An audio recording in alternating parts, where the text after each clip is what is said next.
ನಮಸ್ಕಾರ. ಇದೀಗ ತಾನೇ ಬಂದ ಮುಖ್ಯವಾದ ಮಾಹಿತಿಗಳು. ಗೃಹಲಕ್ಷ್ಮಿ ಯೋಜನೆ ಬೆನ್ನಲ್ಲೇ ಪಿಂಚಣಿ ಯೋಜನೆಗೂ ಕೂಡ ಪರಿಶೀಲನೆಗೆ ಮುಂದಾದ ಸರ್ಕಾರ 16 ಲಕ್ಷಕ್ಕೂ ಅಧಿಕ ಜನರ ಪೆನ್ಷನ್ ತಾತ್ಕಾಲಿಕ ಸ್ಥಗಿತ ಮಾಡಲಾಗಿದೆ. ಯಾಕೆ ಏನಾಯ್ತು ನೋಡೋಣ. ಗೃಹಲಕ್ಷ್ಮಿ ಯೋಜನೆ ಹಣ ಬೇಕಾದ್ರೆ ವೋಟರ್ ID ಕಡ್ಡಾಯ. ಈ ತಪ್ಪು ಮಾಡಿದ್ರೆ 2,000 ರೂಪಾಯಿ ಜಮೆ ಆಗೋದಿಲ್ಲ. ಎಲ್ಲ ಮಾಹಿತಿಗಳು ಬಂದಿವೆ ಸ್ನೇಹಿತರೆ. ಇಂದಿನಿಂದಲೇ ಶನಿವಾರದ ಶಾಲಾ ಸಮಯದಲ್ಲಿ ದೊಡ್ಡ ಬದಲಾವಣೆ.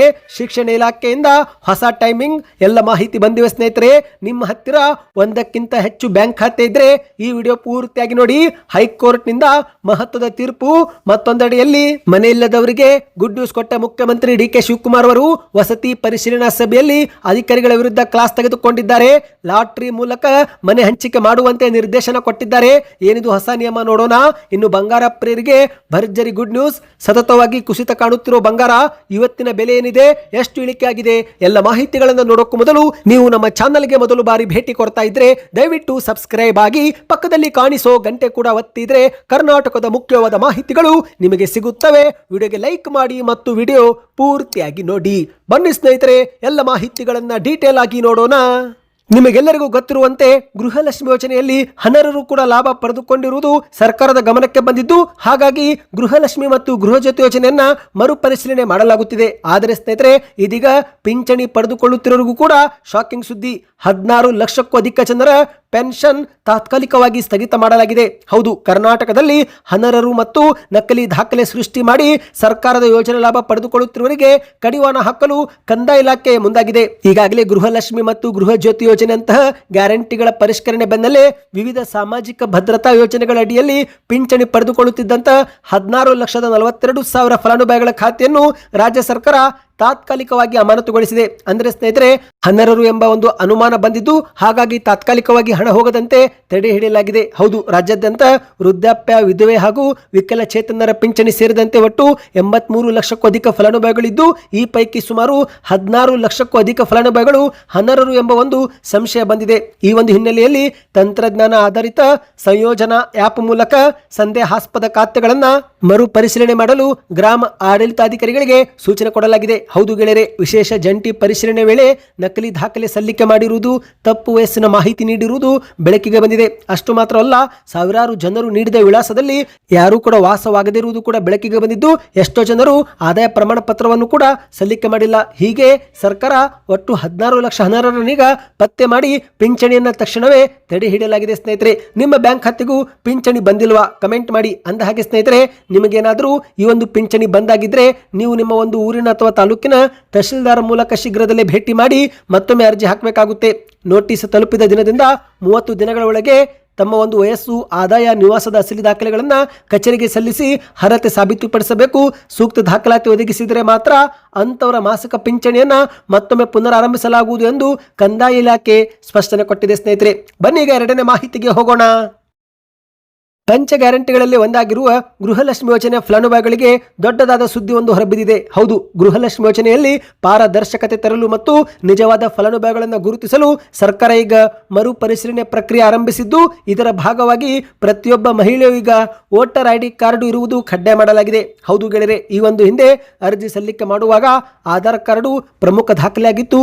ಆದರೆ ಇದೇ ಆಧಾರ್ ಕಾರ್ಡ್ ಮೂಲಕ ಸುಳ್ಳು ದಾಖಲೆ ಸೃಷ್ಟಿಸಿ ಎಷ್ಟೋ ಜನರು 2,000 ರೂಪಾಯಿ ಪಡೆದುಕೊಂಡಿದ್ದು, ಹಾಗಾಗಿ ಸರ್ಕಾರ ಈಗ ಆಧಾರ್ ಕಾರ್ಡ್ ಜೊತೆಗೆ ವೋಟರ್ ID ಸಲ್ಲಿಸುವ ಪ್ರಕ್ರಿಯೆಗೆ ಚಾಲನೆ ಕೊಟ್ಟಿದೆ. ಹೌದು ಗೆಳೆಯರೆ, ಅಷ್ಟು ಮಾತ್ರವಲ್ಲ, ನಿಮ್ಮ ಆಧಾರ್ ಕಾರ್ಡ್ ಮತ್ತು ವೋಟರ್ IDಯಲ್ಲಿ ಪ್ರಮುಖ ಮಾಹಿತಿಗಳಲ್ಲಿ ಸಣ್ಣ ಪುಟ್ಟ ವ್ಯತ್ಯಾಸವಿದ್ರೂ ಗೃಹಲಕ್ಷ್ಮಿ ಯೋಜನೆ 2,000 ರೂಪಾಯಿ ಸ್ಥಗಿತಗೊಳ್ಳುವ ಸಾಧ್ಯತೆ ಇದೆ. ಹಾಗಾಗಿ ಫಲಾನುಭವಿಗಳು ನಿಮ್ಮ ಆಧಾರ್ ಕಾರ್ಡ್ನಲ್ಲಿರುವ ಮಾಹಿತಿ, ವೋಟರ್ IDಯಲ್ಲಿರುವ ಮಾಹಿತಿ 100ಕ್ಕೆ 100ರಷ್ಟು ಒಂದೇ ರೀತಿಯಾಗಿರಬೇಕು. ಆಗ ಮಾತ್ರ ಗೃಹಲಕ್ಷ್ಮಿ ಯೋಜನೆಗೆ ಮರು ಅರ್ಜಿ ಹಾಕಿ ಹಣವನ್ನ ಪಡೆದುಕೊಳ್ಳಬೇಕಾಗುತ್ತೆ. ಅಂದಹಾಗೆ ಸ್ನೇಹಿತರೆ, ಇದುವರೆಗೆ ಮರುಪರಿಶೀಲನೆ ಅರ್ಜಿ ಶುರುವಾಗಿಲ್ಲ. ಹಾಗಾಗಿ ಫಲಾನುಭವಿಗಳು ಇನ್ನೂ ಸ್ವಲ್ಪ ದಿನ ಕಾಯಬೇಕಾಗಿದೆ. ಅರ್ಜಿ ಪ್ರಕ್ರಿಯೆ ಶುರುವಾದ ಕೂಡಲೇ ನಾವು ವಿಡಿಯೋ ಮಾಡಿಕೊಂಡು ಹೇಗೆ ಸಲ್ಲಿಕೆ ಮಾಡಬೇಕು ಎಂಬ ಮಾಹಿತಿ ತಂದು ಕೊಡುತ್ತೇವೆ. ಸ್ನೇಹಿತರೆ, ಅಲ್ಲಿವರೆಗೆ ಯಾವುದೇ ಮೊಬೈಲ್ ಫೋನ್ಗೆ ಬರುವಂತಹ ಲಿಂಕು ಮತ್ತು ಸಂದೇಶಗಳನ್ನು ನಿರ್ಲಕ್ಷಿಸಿ ಯಾವುದಕ್ಕೂ ಕೂಡ ಕಿವಿ ಕೊಡಲು ಹೋಗಬೇಡಿ. ಬನ್ನೀಗ ಮತ್ತೊಂದು ಮಾಹಿತಿಗೆ ಹೋಗೋಣ. ಶಿಕ್ಷಕರು ಮತ್ತು ಮಕ್ಕಳ ಅನುಕೂಲಕ್ಕಾಗಿ ರಾಜ್ಯದ ಎಲ್ಲಾ ಸರ್ಕಾರಿ ಶಾಲೆಗಳಲ್ಲಿ ಶನಿವಾರದ ದಿನಕ್ಕೆ ಮಾತ್ರ ಅನ್ವಯಿಸುವಂತೆ ಶಾಲಾ ಸಮಯದಲ್ಲಿ ಬದಲಾವಣೆ ಮಾಡಲಾಗಿದೆ. ಹೌದು ಗೆಳೆಯರೆ, ಶಿಕ್ಷಕರು ಮತ್ತು ಮಕ್ಕಳ ಅನುಕೂಲಕ್ಕಾಗಿ ಕರ್ನಾಟಕದ ಎಲ್ಲಾ ಸರ್ಕಾರಿ ಶಾಲೆಗಳಲ್ಲಿ ಶನಿವಾರದ ದಿನಕ್ಕೆ ಮಾತ್ರ ಅನ್ವಯಿಸುವಂತೆ ಈ ಒಂದು ಸಮಯ ಬದಲಾವಣೆ ಮಾಡಲಾಗಿದೆ. ಬೆಳಗ್ಗೆ 8:30 ಗಂಟೆಯಿಂದ ಆರಂಭವಾಗಿ ಮಧ್ಯಾಹ್ನ 12:30ರವರೆಗೆ ತರಗತಿಗಳನ್ನು ನಡೆಸಲು ಶಿಕ್ಷಣ ಇಲಾಖೆ ಏಕರೂಪದ ಸಮಯ ನಿಗದಿಪಡಿಸಿದೆ. ಈ ಒಂದು ಹೊಸ ನಿಯಮ ಜೂನ್ 27 ಶನಿವಾರದಿಂದಲೇ ಜಾರಿಗೆ ಆಗಬೇಕು ಎಂದು ಇಲಾಖೆಯು ತಿಳಿಸಿದ್ದಾರೆ. ಹೌದು, ರಾಜ್ಯಾದ್ಯಂತ ಸದ್ಯಕ್ಕೆ ಬೇರೆ ಬೇರೆ ಶಾಲೆಗಳಲ್ಲಿ ಒಂದೊಂದು ರೀತಿಯಾದ ಸಮಯಗಳನ್ನು ಪಾಲಿಸಲಾಗ್ತಾ ಇದೆ. ಕೆಲವು ಕಡೆಗೆ ಬೆಳಗ್ಗೆ 7:30ರಿಂದ 11:30 ಆದರೆ ಇನ್ನು ಕೆಲವು ಕಡೆಗೆ ಬೆಳಗ್ಗೆ 8 ಗಂಟೆಯಿಂದ ಮಧ್ಯಾಹ್ನ 12 ಗಂಟೆ ಹೀಗೆ ಬೇರೆ ಬೇರೆ ಸಮಯ ಪಾಲನೆ ಆಗುತ್ತಿದ್ದು, ಹಾಗಾಗಿ ಶಿಕ್ಷಣ ಇಲಾಖೆ ಇದೀಗ ಎಲ್ಲರಿಗೂ ಒಂದೇ ಸಮಯ ನಿಗದಿಪಡಿಸಿ ಆದೇಶ ಹೊರಡಿಸಿದೆ. ಅಂದಹಾಗೆ ಸ್ನೇಹಿತರೆ, ಕರ್ನಾಟಕ ಸರ್ಕಾರ ಇಡೀ ಭಾರತದಲ್ಲಿ ಮೊದಲ ಬಾರಿಗೆ ಸರ್ಕಾರಿ ನೌಕರರಿಗೆ ಕರ್ತವ್ಯ ಮೊಬೈಲ್ ಅಪ್ಲಿಕೇಶನ್ ಮೂಲಕ AI ಆಧಾರಿತ ಡಿಜಿಟಲ್ ಹಾಜರಾತಿ ಜಾರಿಗೊಳಿಸಿದೆ. ಅಂದ್ರೆ ಇಲ್ಲಿವರೆಗೆ ಶಿಕ್ಷಕರ ಹಾಜರಾತಿ ಪುಸ್ತಕದಲ್ಲಿ ಮಾತ್ರ ದಾಖಲಾಗುತ್ತಿತ್ತು, ಆದರೆ ಇನ್ನು ಮುಂದೆ ಮೊಬೈಲ್ ಅಪ್ಲಿಕೇಶನ್ ಮೂಲಕ ಹಾಜರಾತಿ ದಾಖಲು ಮಾಡಬೇಕಾಗಿದೆ. ಅಂದಹಾಗೆ ಸ್ನೇಹಿತರೆ, ಏಕಾಏಕಿ ಈ ಒಂದು ಸಮಯ ಬದಲಾವಣೆ ಏಕೆ ಮಾಡಲಾಗಿದೆ ಅಂದ್ರೆ ಶನಿವಾರ ಬೆಳಗ್ಗೆ ಬೇಗ ಬರಬೇಕಾದ ಕಾರಣ ಹಲವರಿಗೆ ಬಸ್ಸು ಸಿಗುತ್ತಿರಲಿಲ್ಲ. ಇನ್ನು ಗ್ರಾಮೀಣ ಭಾಗದಲ್ಲಿ ಸರ್ಕಾರಿ ಸಾರಿಗೆಯನ್ನು ನಂಬಿರುವ ವಿದ್ಯಾರ್ಥಿಗಳು ಕೂಡ ತೊಂದರೆ ಆಗುತ್ತಿತ್ತು. ಹಾಗಾಗಿ ಶನಿವಾರದ ಶಾಲಾ ಸಮಯ ಬದಲಾವಣೆ ಮಾಡಬೇಕು ಎಂಬ ಅಭಿಪ್ರಾಯ ಶಿಕ್ಷಕರ ವಲಯದಲ್ಲಿ ಕೇಳಿ ಬಂದಿತ್ತು. ಹಾಗಾಗಿ ಸರ್ಕಾರ ಈಗ ಸಮಯವನ್ನ ತಿದ್ದುಪಡಿ ಮಾಡಿದ್ದಾರೆ. ಸ್ನೇಹಿತರೆ, ಈ ಒಂದು ಹೊಸ ಸಮಯದ ಬಗ್ಗೆ ನಿಮ್ಮ ಅನಿಸಿಕೆಯನ್ನು ಕಮೆಂಟ್ ಮಾಡಿ. ಬನ್ನಿ ಮತ್ತೊಂದು ಮಾಹಿತಿಗೆ ಹೋಗೋಣ. ಒಂದಕ್ಕಿಂತ ಹೆಚ್ಚು ಬ್ಯಾಂಕ್ ಖಾತೆ ಹೊಂದಿದವರಿಗೆ ಹೈಕೋರ್ಟ್ ಗುಡ್ ನ್ಯೂಸ್ ಕೊಟ್ಟಿದೆ. ಹೌದು, ಬ್ಯಾಂಕ್ ಖಾತೆಯಲ್ಲಿ ಕನಿಷ್ಠ ಹಣ ಹಿಡಿದಿದ್ರೆ ಬ್ಯಾಂಕ್ ವಿಧಿಸುವ ದಂಡಕ್ಕೆ ಇನ್ನು ಮುಂದೆ GST ಹಾಕುವಂತಿಲ್ಲ. ಹೌದು, ಬ್ಯಾಂಕು ಗ್ರಾಹಕರು ತಮ್ಮ ಖಾತೆಗಳಲ್ಲಿ ಕನಿಷ್ಠ ಇಂತಿಷ್ಟು ಸರಾಸರಿ ಠೇವಣಿ ಕಾಯ್ದುಕೊಳ್ಳಬೇಕು ಎಂದು ಬ್ಯಾಂಕುಗಳು ರೂಲ್ಸ್ ಮಾಡಿದ್ದು, ಆದರೆ ಒಂದಕ್ಕಿಂತ ಹೆಚ್ಚು ಬ್ಯಾಂಕ್ ಖಾತೆ ಹೊಂದಿದವರಿಗೆ ಕೆಲವೊಮ್ಮೆ ಮಿನಿಮಮ್ ಬ್ಯಾಲೆನ್ಸ್ ಮೇಂಟೈನ್ ಮಾಡಲು ಆಗುವುದಿಲ್ಲ.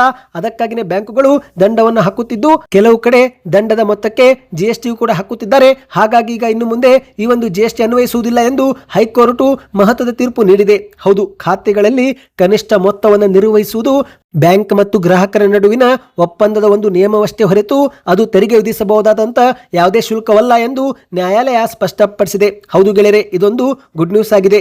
ಕನಿಷ್ಠ ಸರಾಸರಿ ಠೇವಣಿ ಕಾಯ್ದಿರಿಸದ ಗ್ರಾಹಕರಿಗೆ ವಿಧಿಸುವ ದಂಡದ ಮೇಲೆ GST ಕಟ್ಟುವಂತೆ ದಂಡ ಹಾಕಲಾಗಿತ್ತು.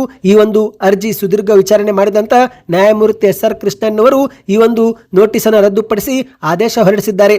ಬ್ಯಾಂಕು ಗ್ರಾಹಕರು ತಮ್ಮ ಖಾತೆಗಳಲ್ಲಿ ಎಷ್ಟು ಬೇಕಾದರೂ ಹಣ ಇಡಬಹುದು. ಇದು 1994ರ ಬ್ಯಾಂಕಿಂಗ್ ಕಾಯ್ದೆಯಡಿಯಲ್ಲಿ ಬರುವ ಸೇವೆಯಾಗಿದೆ. ಖಾತೆಯಲ್ಲಿರುವ ಕನಿಷ್ಠ ಸರಾಸರಿ ಠೇವಣಿ ಮೇಲೆ ಗ್ರಾಹಕರಿಗೆ ಸಂಪೂರ್ಣ ನಿಯಂತ್ರಣವಿರುತ್ತೆ. ಅವರು ತಮಗೆ ಯಾವಾಗ ಬೇಕೋ ಆವಾಗ ಹಣವನ್ನು ಹಿಂಪಡೆಯುವ ಸ್ವಾತಂತ್ರ್ಯ ಹೊಂದಿರುತ್ತಾರೆ. ಗ್ರಾಹಕರ ಬ್ಯಾಂಕಿನಲ್ಲಿ ಹಣ ಇಟ್ಟಾಗ ಅದಕ್ಕೆ ಬ್ಯಾಂಕು ಬಡ್ಡಿ ನೀಡುತ್ತೆ. ಒಂದು ವೇಳೆ ಕನಿಷ್ಠ ಠೇವಣಿ ನಿಯಮ ಉಲ್ಲಂಘಿಸಿದರೆ ಮಾತ್ರ ದಂಡ ವಿಧಿಸಲಾಗುತ್ತೆ. ಆದರೆ ಯಾವುದೇ ಕಾರಣಕ್ಕೂ ದಂಡದ ಮೊತ್ತಕ್ಕೆ GST ಹಾಕಬಾರದು ಎಂದು ಆದೇಶವನ್ನ ಹೊರಡಿಸಿದೆ. ಸ್ನೇಹಿತರೆ, ಒಟ್ಟಿನಲ್ಲಿ ಹೈಕೋರ್ಟ್ ನೀಡಿರುವ ಈ ಒಂದು ತೀರ್ಪಿನಿಂದಾಗಿ ಗ್ರಾಹಕರಿಗೆ ದೊಡ್ಡ ನಿರಾಳತೆ ಸಿಕ್ಕಿದೆ. ಬನ್ನಿ ಮತ್ತೊಂದು ಮಾಹಿತಿಗೆ ಹೋಗೋಣ. ಸ್ನೇಹಿತರೆ, ನೀವು ಕೂಡ ಬಾಡಿಗೆ ಮನೆಯೊಳಗೆ ಇದ್ರೆ ಯಾವ ಊರು, ತಿಂಗಳಿಗೆ ಎಷ್ಟು ಬಾಡಿಗೆ ಕಟ್ಟುತ್ತೀರಾ ಕಮೆಂಟ್ ಮಾಡಿ. ಈಗ ಮುಖ್ಯಮಂತ್ರಿ DK ಶಿವಕುಮಾರ್ ಅವರು ವಸತಿ ಯೋಜನೆಗಳ ಪ್ರಗತಿ ಪರಿಶೀಲನಾ ಸಭೆಯಲ್ಲಿ ರಾಜ್ಯದ ಜನತೆಗೆ ಗುಡ್ ನ್ಯೂಸ್ ಕೊಟ್ಟಿದ್ದಾರೆ.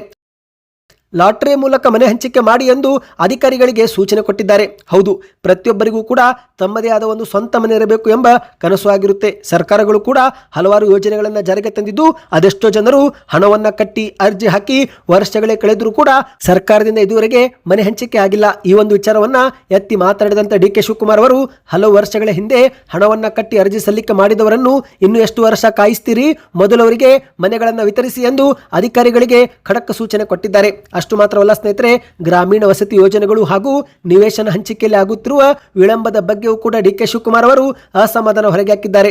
ವಸತಿ ಯೋಜನೆಗಳ ಹಂಚಿಕೆ ಕುರಿತು ಮಾತನಾಡಿದಂತ DK ಶಿವಕುಮಾರ್ ಅವರು ಹರಾಜು ಹಾಕಿದ್ರೆ ಮನೆಗಳು ಹರ ಬಡವರಿಗೆ ಹೋಗುತ್ತೋ ಅಥವಾ ದುಡ್ಡಿದ್ದವರ ಪಾಲಾಗುತ್ತೋ ಎಂದು ಅಧಿಕಾರಿಗಳನ್ನ ನೇರವಾಗಿ DK ಶಿವಕುಮಾರ್ ಅವರು ಪ್ರಶ್ನೆ ಮಾಡಿದ್ದು, ಈ ಪ್ರಶ್ನೆಗೆ ಉತ್ತರ ಕೊಡಲಾಗದೆ ಅಧಿಕಾರಿಗಳು ತಬ್ಬಿಬ್ಬರಾಗಿದ್ದಾರೆ.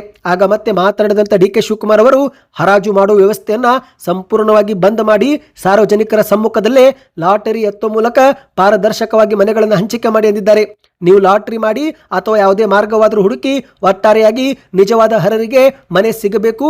ಇದಕ್ಕಾಗಿ ನೀವು ತೆಗೆದುಕೊಂಡಿರುವ ಸಂಪೂರ್ಣ ಕೆಲಸದ ಮಾಹಿತಿ ನನಗೆ ಇಂಚಿಂಚು ಸಲ್ಲಿಸಬೇಕು ಎಂದು ಖಡಕ್ಕಾಗಿ ಸೂಚನೆ ಕೊಟ್ಟಿದ್ದಾರೆ. ಅಷ್ಟು ಮಾತ್ರವಲ್ಲ ಸ್ನೇಹಿತರೆ, ಭೂಮಿಗಳನ್ನು ನೀಡಿ ಅವುಗಳು ಖಾಲಿ ಬಿದ್ದರೆ ಅಲ್ಲಿ ಮತ್ತೆ ಸ್ಲಂಗಳು ತಲೆತುತ್ತವೆ. ಆದ್ದರಿಂದ ಬಡವರಿಗೆ ಭೂಮಿ ಕೊಡೋ ಬದಲು ನೇರವಾಗಿ ಮನೆಗಳನ್ನೇ ನಿರ್ಮಿಸಿಕೊಡಲು ಆದ್ಯತೆ ಕೊಡಿ ಎಂದಿದ್ದಾರೆ. ಮತ್ತೆ ಮುಂದುವರೆದು ಮಾತನಾಡಿ, ಬಡವರು ಅರ್ಜಿ ಹಾಕಿ ವರ್ಷಗಳೇ ಕಳೆದು ಹೋಗಿವೆ, ಠೇವಣಿ ಹಣವನ್ನು ಕೂಡ ಪಾವತಿ ಮಾಡಿದ್ದಾರೆ. ಆ ಒಂದು ಅರ್ಜಿಗಳ ಮೇಲೆ ಹಿಂದಿನ ಸರ್ಕಾರದ ಸಚಿವರಾಗಿದ್ದಂತ ಸೋಮಣ್ಣ ಅವರ ಫೋಟೋಗಳಿವೆ. ಪಾಪ ಅವರೆಲ್ಲ ಇನ್ನೂ ಎಷ್ಟು ವರ್ಷ ಕಾಯಬೇಕು, ತಕ್ಷಣವೇ ಅರ್ಜಿಗಳನ್ನ ನೋಡಿ ಮನೆಯನ್ನ ವಿತರಿಸಿ ಎಂದು ಡಿ.ಕೆ. ಶಿವಕುಮಾರ್ ಅವರು ಹೇಳಿದ್ದಾರೆ. ಸ್ನೇಹಿತರೆ, ನೀವು ಕೂಡ ವಸತಿ ಯೋಜನೆಗಳಿಗೆ ಅರ್ಜಿ ಹಾಕಿದ್ದೀರಾ? ಕಮೆಂಟ್ ಮಾಡಿ. ಬನ್ನಿ ಸ್ನೇಹಿತರೆ, ಕೊನೆಯ ಮಾಹಿತಿಗೆ ಹೋಗೋಣ. ಸತತವಾಗಿ ಏರಿಕೆ ಕಂಡಂತ ಬಂಗಾರ ಈಗ ಭಾರಿ ಕುಸಿತವಾಗ್ತಾ ಇದೆ. ಹೌದು ಗೆಳೆಯರೆ, ಬಂಗಾರ ಕುಸಿದಾದ ಬಳಿಕ ಖರೀದಿ ಮಾಡಬೇಕು ಎಂದು ಕಾದು ಕುಳಿತವರೇ ನಿಮಗೆ ಕೊನೆಗೂ ಈಗ ಸಿಹಿ ಸುದ್ದಿ ಸಿಕ್ಕಿದೆ. ಸತತವಾಗಿ ಬೆಲೆ ಏರಿಕೆಯಿಂದ ಕೆಂಗೆಟ್ಟಿದ್ದಂತ ಬಂಗಾರ ಪ್ರಿಯರಿಗೆ ಕೊನೆಗೂ ಗುಡ್ ನ್ಯೂಸ್ ಸಿಕ್ಕಿದೆ. ಜಾಗತಿಕ ಮಟ್ಟದಲ್ಲಿ ಇರಾನ್ ಇಸ್ರೇಲ್ ಯುದ್ಧದ ಕಾರ್ಮೋಡಗಳು ತಿಳಿಯಾಗುತ್ತಿದ್ದಂತೆ ಇತ್ತ ಭಾರತೀಯ ಮಾರುಕಟ್ಟೆಯಲ್ಲಿ ಚಿನ್ನ ಮತ್ತು ಬೆಳ್ಳಿಯ ಬೆಲೆಗಳು ಭಾರಿ ಕುಸಿತವಾಗಿದೆ. ಕಳೆದ ಕೇವಲ ಒಂದೇ ವಾರದಲ್ಲಿ 10 ಗ್ರಾಂ ಚಿನ್ನದ ಬೆಲೆಯಲ್ಲಿ ಆಸುಪಾಸು 8,000 ರೂಪಾಯಿಗೆ ಕುಸಿತವಾಗಿರುವಂತದ್ದು. ಹೌದು ಗೆಳೆಯರೆ, 10 ಗ್ರಾಂ 24 ಕ್ಯಾರೆಟ್ ಬಂಗಾರ 1,48,000 ರೂಪಾಯಿ ಇತ್ತು. ಜೂನ್ 27ರ ಮಾರುಕಟ್ಟೆ ಪ್ರಕಾರ 1,40,000 ರೂಪಾಯಿ ಆಗಿದೆ. ಹೌದು, 24 ಕ್ಯಾರೆಟ್ 10 ಗ್ರಾಂ ಬಂಗಾರದ ಬೆಲೆ ಜೂನ್ 27ರಂದು 1,40,130 ರೂಪಾಯಿ. ಅದೇ ರೀತಿ 22 ಕ್ಯಾರೆಟ್ ಆಭರಣ 10 ಗ್ರಾಂಗೆ 1,28,400 ರೂಪಾಯಿ. ಸ್ನೇಹಿತರೆ, ಬೆಳ್ಳಿ ಬೆಲೆಯೂ ಕೂಡ 10 ರೂಪಾಯಿ ಇಳಿಕೆಯಾಗಿದೆ. 245 ಪ್ರತಿ ಗ್ರಾಮ್ ಇತ್ತು, ಇವತ್ತು 235 ರೂಪಾಯಿ. ಸ್ನೇಹಿತರೆ, ಅಂದ್ರೆ 1 ಕೆಜಿ ಬೆಳ್ಳಿಯ ಬೆಲೆ 2,35,000 ರೂಪಾಯಿ. ಒಟ್ಟಾರೆಯಾಗಿ ಜಾಗತಿಕ ಮಾರುಕಟ್ಟೆಯ ಬೆಳವಣಿಗೆಗಳು ಮತ್ತು ಯುದ್ಧದ ಭೀತಿ ಕಡಿಮೆ ಆಗಿರುವುದರಿಂದ ಚಿನ್ನ ಮತ್ತು ಬೆಳ್ಳಿ ಬೆಲೆಗಳು ಇಳಿಕೆ ಕಾಣುತ್ತಿವೆ. ಸ್ನೇಹಿತರೆ, ಮಾರುಕಟ್ಟೆ ತಜ್ಞರು ಮುಂಬರುವ ದಿನಗಳಲ್ಲಿ ಇನ್ನಷ್ಟು ಚಿನ್ನ ಕುಸಿಯುವ ಲಕ್ಷಣವಿವೆ ಎಂದು ಅಂದಾಜು ಮಾಡಿದ್ದಾರೆ. ನಿಮ್ಮ ಪ್ರಕಾರ ಚಿನ್ನದ ನಿಜವಾದ ಬೆಲೆ ಏನಾಗಬೇಕು ಎಂಬುದನ್ನು ಕಮೆಂಟ್ ಮಾಡ್ತಾ ಚಾನಲ್ಗೆ ದಯವಿಟ್ಟು ಸಬ್ಸ್ಕ್ರೈಬ್ ಮಾಡಿಕೊಳ್ಳಿ.